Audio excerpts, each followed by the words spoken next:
Something else. God bless you, Debbie. I swear. I was a lucky mom. My son served 4 deployments with the 82nd Airborne, and he came home. So I was one of the lucky moms, and I think of Debbie every day. I think of her son, and God bless these soldiers over there. I guess what I'd like to say to all of you is as you go through your day, think about what they're going through, and support them as much as you can. And I also want to say that we have 8 soldiers now sitting in Fort Leavenworth, and they've been charged with war crimes and premeditated murder. I don't know how you can commit premeditated murder in a war. I just haven't figured that out yet. But I'd like to ask all of you to go on their website. It's Leavenworth10.com. And please write the Secretary of the Army, John McHugh, and ask him to let these fellas go. Last May, the New York Times printed an article where we are now releasing terrorists right off the battlefield back to their families as long as they sign a pledge that says that they won't return to the battlefield. Now, these are terrorists that have killed American soldiers. So the way I look at it is what's good enough for the terrorists should be good enough for our troops. So let them go home. Release them to their families now. It should be retroactive of May of this year. Those doors should open at Leavenworth, and those boys should go home to their mothers. We've got American mothers crying themselves to sleep at night because their sons stepped up to the plate to defend this country, and now they're finding themselves charged with premeditated murder and war crimes. That's wrong, and we need to speak out loud and clear, just like we did when they tried to charge the Navy SEALs. Remember that? This country came together, and there was such an uproar that they dropped the charges, and that's what needs to happen with the Leavenworth 10. The last thing I want to share with you is, I started a group called the Band of Mothers, and I did that because in 2007, my son was on his 3rd deployment, and Nancy Pelosi and that bunch started talking about cutting funding on my son. Well, let me tell you what, you don't cut funding on my son when he's over on a battlefield and he needs bullets. You messed with the wrong mama that time. So I told my husband, that's it, our life is going to change because I'm going to go to D.C. and I'm going to stand on her corner and I'm going to hold signs in support of our troops because they're not going to do to my son what they did to my brother in Vietnam. So, I've been on the corner 10 times. I'm not one of Nancy Pelosi's favorite people, and that just warms my heart. It really does.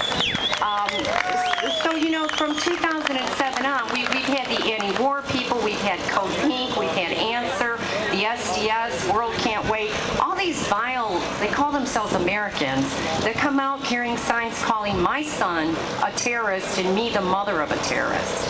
And then all of a sudden, one day I heard about this fella called Andrew Breitbart. And Andrew was doing really wonderful things. And I went to CPAC, and a very dear friend of mine, Katie O'Malley, said, I can introduce you to him. And I said, God, I just want to shake his hand and thank him, because he's actually taking on the mainstream media. And I just want to thank him and hug him. And I also collect postcards for our troops. I have 17 volumes of postcards for soldiers. And I wanted to get Andrew Breitbart to write our troops a postcard. Well, I got to meet him, and I handed him the postcard. I said, now you've got to do one thing for me. You've got to fill out this postcard, and it'll go to the troops overseas. And he said, okay, well, I'll take it home and fill it out. I said, Andrew, I want it back by the end of the night. So he wrote a postcard, and it's honestly, it's Andrew, it just sums up Andrew Breitbart and what he's done and doing for this country. I refer to him as the George Washington of our day, because George Washington took on the great and mighty Great Britain, right? But I mean, he took them on full force. And when the chips were down, when he was on the Delaware River and his troops were freezing and they were cold, he didn't stop. He didn't quit. He went over there and he kicked butt. And that was the turn of the war. And, Andrew's taken taken on, to me, what I think is the biggest threat in our society today, and that's the mainstream media. And he stood up for our troops, and he keeps fighting for them. And I just want to read to you what he wrote to our troops. It says, "Dear soldier, I apologize from the bottom of my heart for the putrid behavior of the American media. You have exhibited heroism, and they took the lowest road. I have committed all of my resources to undo that wrong. History will prove you right, and the mainstream media and Hollywood will have been exposed for the traitors they are." Isn't that beautiful? Isn't that beautiful? And this postcard actually went to Sarah Palin's son, who was serving in Iraq at the time. So, and just lastly, God bless Lee Hennessy Owen. When I saw this angel, you know what it really represents to me?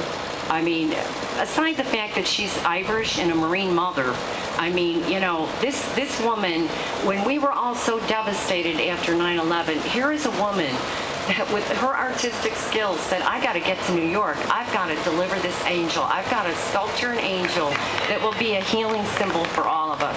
And so what I think she represents is this world better never, ever underestimate the will and the spirit of an American patriot. God bless you, Lee.